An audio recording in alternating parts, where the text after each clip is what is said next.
segregation alone, because they love segregation like a hound dog love a bone. A bone. Well, I went down to the dime store to get myself some eats. Well, they put me in the jail. When I said in them folks' feet, you better leave segregation alone, because they love segregation like a hound dog love a bone. Seeing grown men and women, African Americans, lining up behind these boards to get their lunch was really something that made me come over with emotion, because it was an indignity that they had to suffer every day of their lives when they worked downtown. The people we loved, our family members, our neighbors, our friends.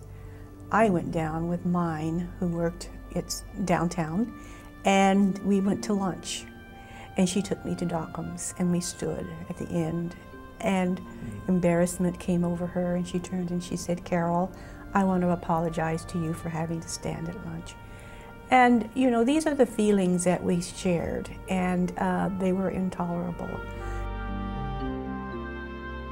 I think to do something like this takes a huge amount of courage. And it takes maybe more courage in a way when you're a teenager, because the people working behind the counter were often classmates. The first time I went there and got a seat, one of the girls that worked behind lived in my neighborhood, within a block of me. The look she had on her face, but she never did say, "Well, hi, kid, what are you?" She just, like, you wouldn't dare.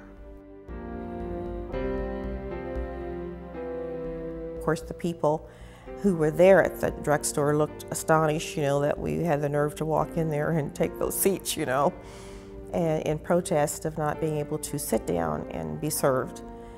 I don't think anybody really knew what was going on. You know, it was such a new thing and such an anomaly here in Wichita that people didn't really know how to react to it. So I think that the element of surprise combined with the fact that the students were so persistent, those were the things that made the difference.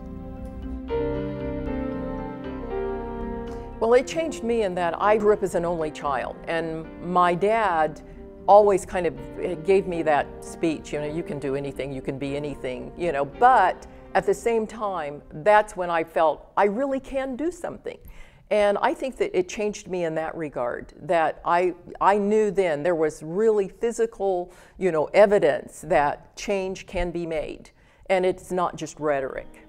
You know, about to sit in, I brought him about to sit in, and it made you and I able to sit beside each other and have a cup of coffee. You better leave segregation alone, because they love segregation like a